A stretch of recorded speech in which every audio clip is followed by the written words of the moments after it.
ഉപതെരഞ്ഞെടുപ്പ് നടക്കുന്ന പാലക്കാട് നിയമസഭാ മണ്ഡലത്തിൽ ഇന്ന് നിശബ്ദ പ്രചാരണം. നാളെ വിധിയെഴുത്ത്. വിക്ടോറിയ കോളേജിലായിരുന്നു പോളിംഗ് സാമഗ്രികളുടെ വിതരണം.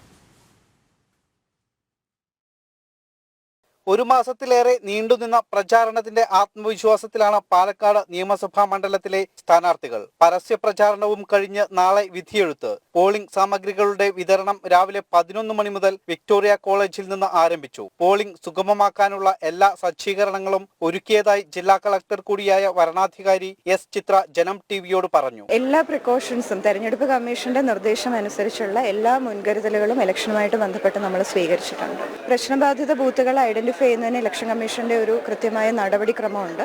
അതിനനുസരിച്ച് നമ്മൾ പ്രശ്നം വരാൻ സാധ്യതയുള്ള ബൂത്തുകൾ ഐഡന്റിഫൈ ചെയ്തിട്ടുണ്ട്. അവർ തെരഞ്ഞെടുപ്പ് കമ്മീഷൻ പറയുന്ന പ്രത്യേക നടപടിക്രമങ്ങളും നമ്മൾ എടുത്തിട്ടുണ്ട്. 10 സ്ഥാനാർത്ഥികളാണ് മത്സര രംഗത്തുള്ളത്. 1,04,706 വോട്ടർമാരുണ്ട്. 1 ലക്ഷത്തിലേറെ സ്ത്രീ വോട്ടർമാരാണ് ഉള്ളത്. 184 പോളിംഗ് ബൂത്തുകളുണ്ട്. 7 പ്രശ്നബാധിത ബൂത്തുകളാണ് ഉള്ളത്. പാലക്കാട് നിയമസഭാ മണ്ഡലത്തിൽ വിധിയെഴുത്ത് നാളെ.